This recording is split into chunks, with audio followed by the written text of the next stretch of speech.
Hi, James Burke, Watercraft Technologies. Today we're going to show you how to put the wide plate on the Lifetime Tamarak 120. Now the Lifetime kayak is a great kayak. It's pretty inexpensive and you can get it in some of the larger stores.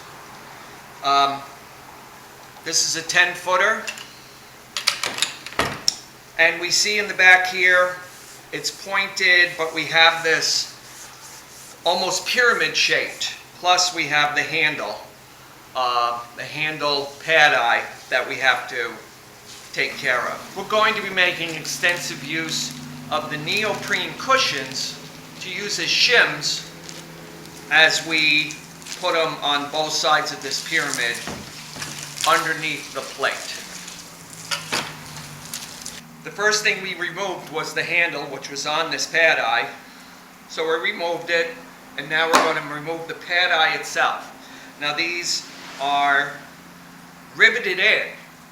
So whenever you see a rivet, you think, oh my God, I'm not going to be able to get that out. It's actually relatively easy. Using our electric drill with a small drill bit. This one happens to be 1/8. We just go on top and we just drill a little bit.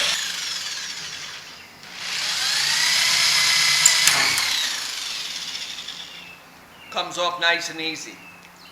Now you do have 2 holes left over, so make sure you put a little epoxy or silicone just to close them up.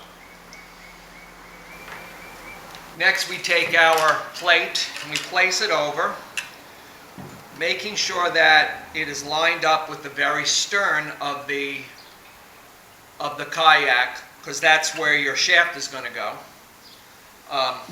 But we see that it's pretty rocky, and this is where the shims or the neoprene cushions are going to come in.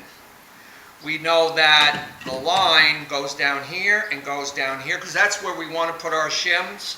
We want at least 1 or 2 along the side of this pyramid where we just put our silicone.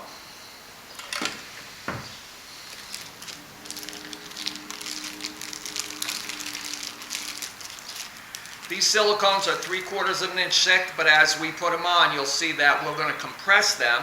We want one here. We want one here, maybe a little back further. That's pretty much what we're going to be putting it on. So we took our neoprene cushions, our shims, we put them right on the back. We lined it up with the corner here, so we know that that's where it goes. Next we line this up and we see, you know what, it's still a little cushiony, so we're going to place a couple more right under each side where the gunnel comes right across here. And the way we do that is we just move it and press down.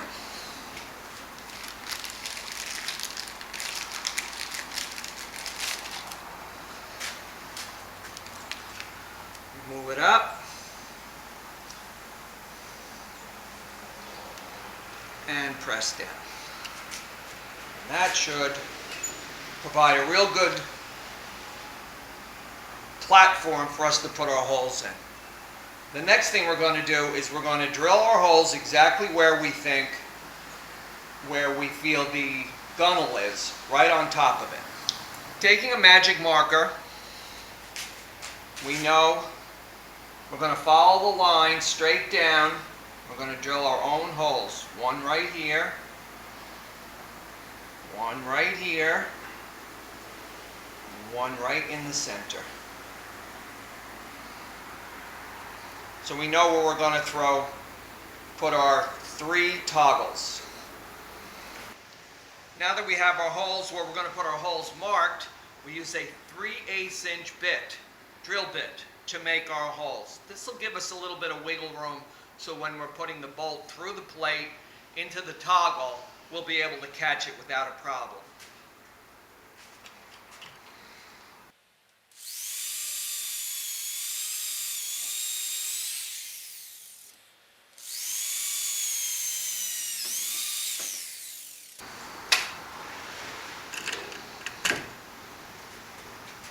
All of our holes are now cut, and we're going to drill our holes for the toggle.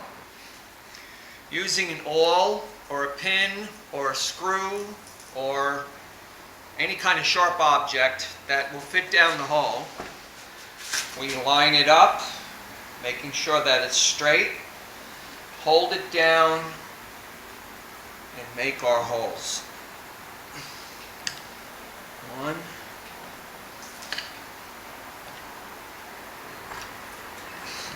2,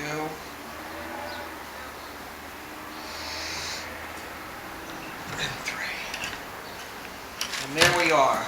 We have 1, 2, and 3. Next, we change bits to our 1/2-inch bit.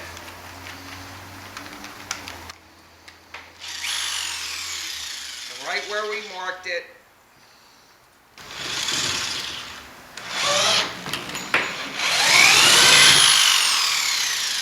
one,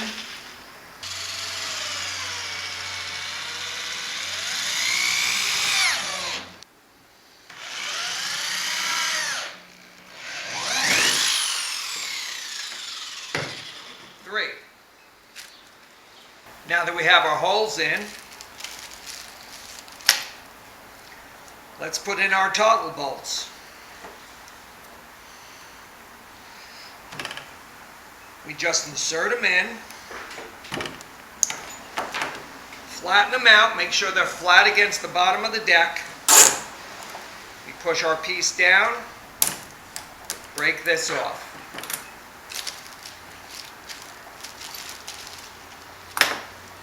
We do the same for this other side here.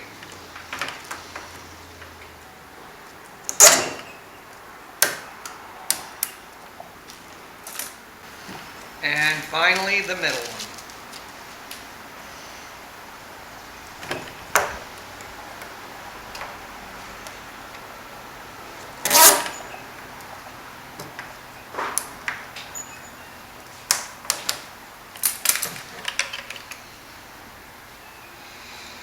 We line them up.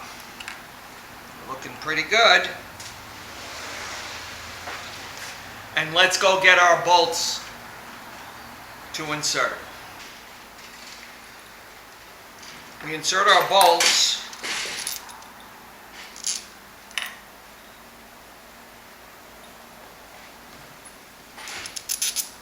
through the washers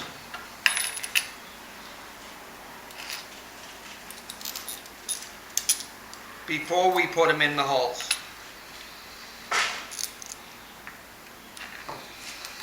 Now, it's very important that you get it started with your fingers first. Once you have it started, you know it's going to go through without a problem.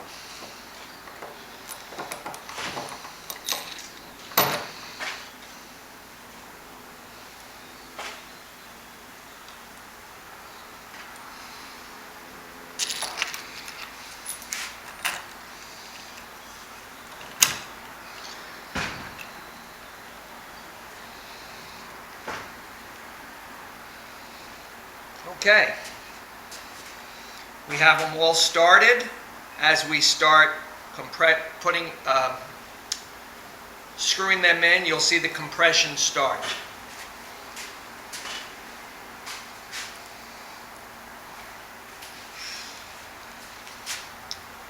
I'm going to use a hand drill first, only to let you know and show you the compression as it goes down.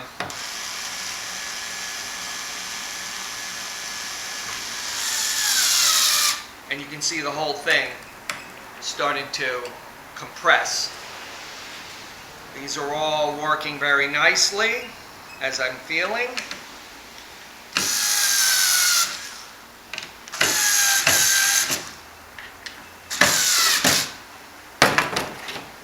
Next, we're going to hand tighten them to make sure that they're on tight. But right now, this is on here real tight.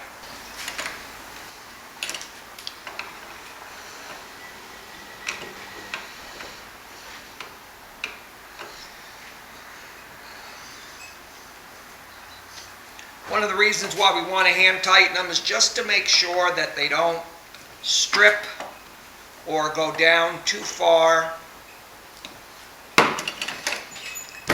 And we know that this is on here. Now we're going to add an additional neoprene cushion. It's not really necessary, but you see as this goes up and down, you'll hear that every time you lift it up and lift it down. Comes with another small one just for this purpose. We're going to just lean it right on here. Now you won't hear that banging. And that's pretty much how we put on the plate on the Tamarack, Lifetime Tamarak 120. Next, we're going to show you how to put on the motor, the tiller steering system, and the lifting system.